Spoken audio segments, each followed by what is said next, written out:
Okay, start recording. Okay. So from previous lesson, we stopped up to parametric differentiation and implicit differentiation.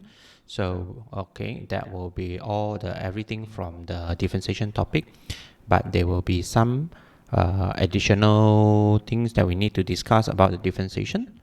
Okay, let's continue with the discussion. There are some important things that you need to understand. Number one, uh, how to differentiate a power x form. Okay, what does it mean by a power x? For example, like I want to differentiate 2 power x. So as you can see, this is different from y equals to x power 2. If y equals to x power 2, if I differentiate it, I bring down the power minus by 1. But this is not. Okay, this is different.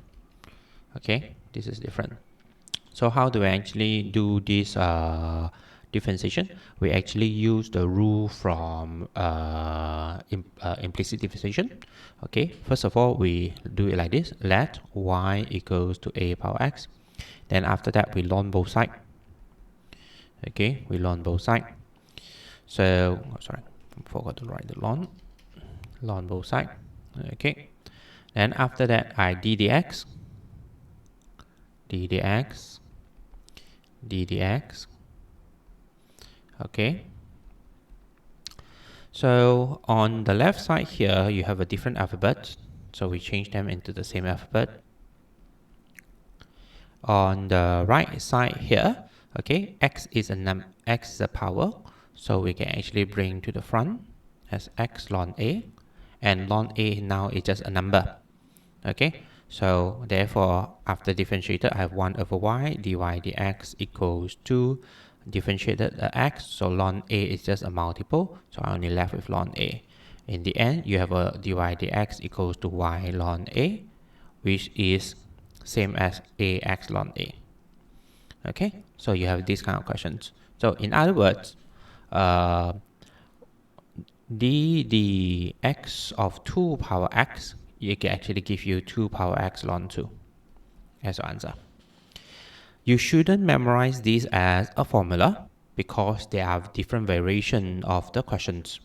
Okay, for example, I want to differentiate of 2 power, or maybe not 2, okay, maybe 3 power x squared. Okay, so power in the power. So actually I can see. So it's totally a different form. So you cannot just apply the rule just like that. You actually have to follow the procedure. So how do we actually do this question? So I let y equals to 3 power x squared. So I ln both sides. Ln both sides. Okay. Because of this ln, the x squared can be written in front. So then after that I do ddx ln y, then ddx of x squared ln 3. Okay, so after that you have a dy of ln y, dy dx. Okay, then you have a ddx of x squared ln 3. So you have a 2x ln 3 here. Then from here you will see that I have a 1 over y dy dx equals to 2x ln 3. And your dy dx here equals to 2xy ln 3. Okay, your dy dx equals to 2x 3 power of x squared ln 3. You can see it's become very complicated. Okay, but it's the procedure that you need to remember. What is the procedure? First, you have to deal with the ln. After that, you have to do the dy dx. Okay, ddx. So what other version that we can have? So maybe I can have a question that look like this: 2 power sine x. Okay, so what exactly is 2 power sine x? So we can actually let, okay, y equals to 2 power sine x. Same thing, I ln both sides. 2 power sine x. So you can actually see the sine x can actually write in front. Okay, so I do d dx for both sides. On y equals to d dx of sine x ln 2. Ln 2 is just a number, so these are a different alphabet, so we make them the same alphabet. Okay, differentiate this. Okay, ln 2 is just a number, so differentiate of sine x goes to cos x, so ln 2 and cos x. So in the end, what do I get? Okay, so maybe I'll get from here, differentiate of the ln y, I have 1 over y dy dx equals to ln 2 with a cos x. So dy dx equals to ln 2 and y, so cos x. So ln 2 of 2 power of sine x cos x. So you can actually see again it's become complicated. One more, okay, maybe d dx of x power x. Okay, d dx of x power x. How does it look like for x power x? Similarly, we do y equals 2x power x, then ln both sides. Okay, after ln both sides, the power you can bring to the front, you have x ln x. Okay, after you have x ln x, so I do d dx for both sides. So d dx, then x ln x. Now this is no longer a number, it's no longer a multiple, it's become a product rule. First, we make the same denominator. Okay, sorry, same alphabet. Then after that, we continue with the product rule. Okay, differentiate the front, keep the back, plus keep the front, differentiate the back. Okay, so I have a 1 over y here, dy dx equals to 1 plus ln x. So what you get is dy dx equals to y times 1 plus ln x. Okay, so you have a x power x 1 plus ln x as your answer. Okay, so this is a different form. Okay, this is a power x form that you are expected to remember the procedure. So as you can see, the technique that we are actually using here is just implicit differentiation. Then the last section that we would like to discuss is modeling. Okay, so by given a questions, you are expected to write out the model. So okay, let's look at some questions. Okay, so let's say we have these questions. Okay. Okay, first of all, let's say we have these questions. Okay, feel free to pause and read the question first. Okay, now I think you are done. Okay, done reading. So from this question, let's see. Okay, at time t seconds, the surface area of a cube is A. So I draw a cube. So at this moment, of course, we will expect students know all the formulas. Okay, total surface area of a cube is A equals to 6x squared. So consider this side x as x. And the volume is V, so V equals to x cubed. The surface area of the cube is expanding at a constant rate of 2. Okay, so expanding. So what we can have here, according to this sentence, it tells us that dA over dt is 2 cm square per second. Okay, so we want to find dV dt. Okay, we want to find dV dt. So we're using chain rule. So dV dt, so be equals to maybe dV dx times dx dA times dA dt. So I can actually create chain like this based on the information that I have here. So dV dx, I will have dV dx give me 3x squared From here, I get dA dx give me 12x. Okay, so we plug in the information accordingly. So I will have a 3x squared. Okay, and this will be 1 over 12x, and this will be a 2. So simplify everything. I have a 6x squared over 12x that actually give me x over 2. So how do we actually get this then? So remember earlier v equals to x cubed. Therefore, this gives us 1 over 2 v power of 1 over 3. Okay, so over here, what do you see from this question? You are expected to know how to use the chain rule to get the answer. You are expected to know the formula. Okay, you are expected to know how to form the equations yourself. Okay, so let's look for more questions.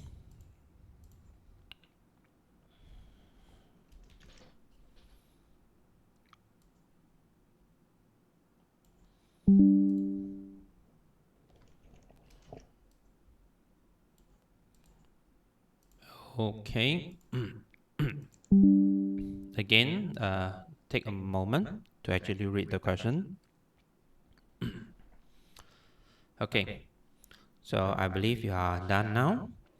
Okay, fluid flow out of a cylindrical tank with a constant cross section. So there is a cylinder with a constant cross sections. Okay, flow out. At time t minutes t is positive. The time is positive. The volume of the fluid remaining is V inside. The rate which the fluid is flow in meter cube per minute is proportional to the square root of V. Okay, so show that the depth of H here of the fluid of the tank satisfy the differential equation of this.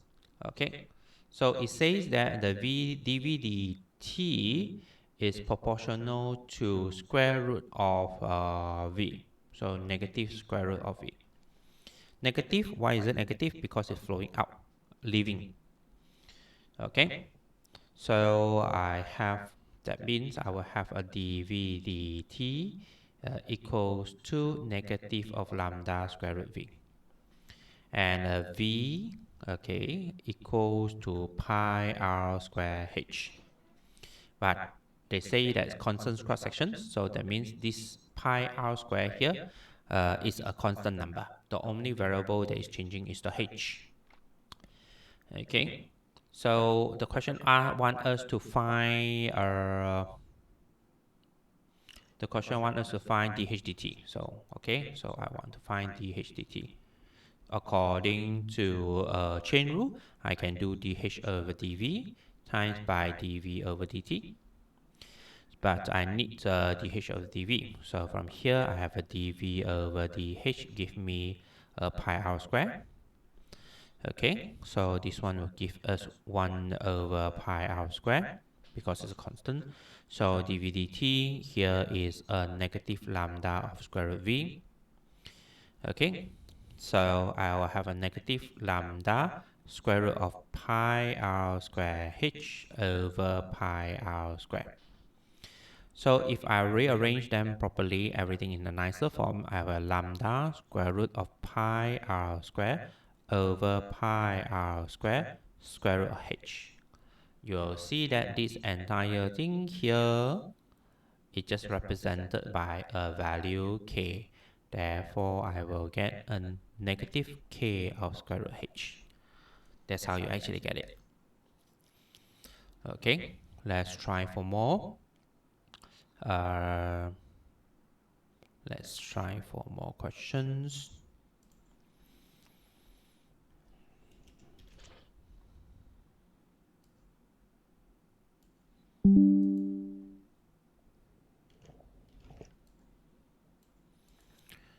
Okay.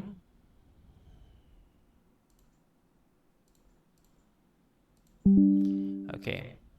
So we have one more questions. Okay, please take a moment to read the questions.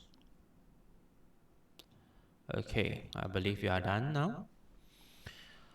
An inverted conical funnel is full of salt. So there is an inverted upside down cone.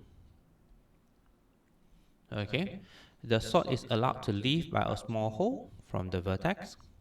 Leave at a constant rate of 6. So dv dt here is leaving at 6 cm cube per second.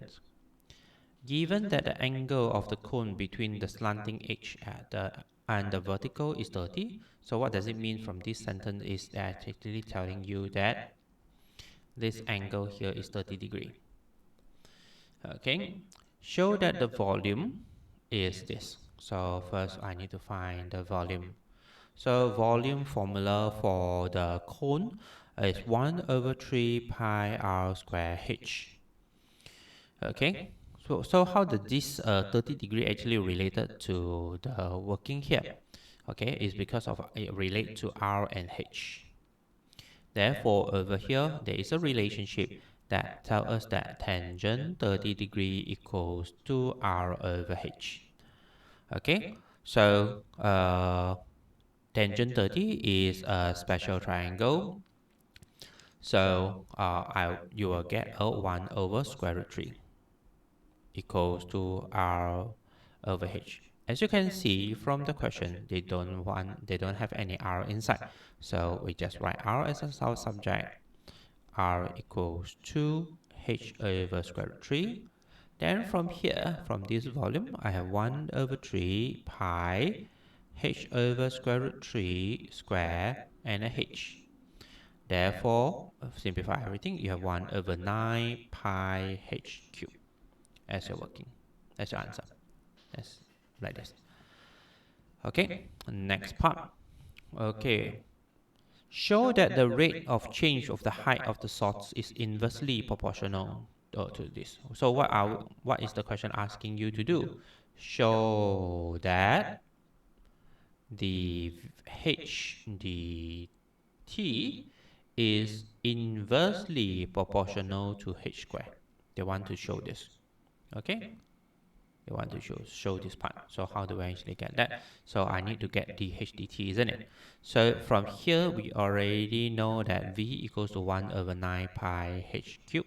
Therefore dv dh here equals to 1 over 3 pi h square. Bring down the power minus by 1.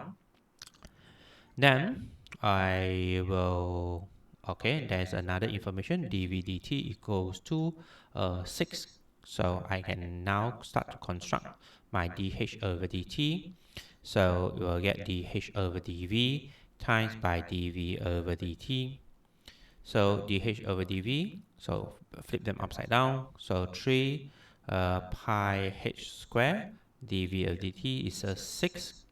So you have 18 over pi h square. Okay, actually in fact it's a negative because of leaving. Okay, so you can see that dh over dt is proportional to negative 1 over h square. Done. Okay, so this is how you actually do the work. Okay, so where can you actually see more of these questions? It's all from your past year paper. Okay, you have to practice from a past year paper. So, okay, so when you do, usually it will appear together with the integration questions. Okay, so when you deal with the questions, okay, practice, then you will know how to actually form the equation. But one thing for sure, the question will definitely expect the students to know all of these formulas, such as like this, okay, like this, or like this. Okay, the question will definitely expected students know how to uh, remember the formulas. Okay, that's all for differentiation, and the next sections will be integration. Thank you. Stop recording.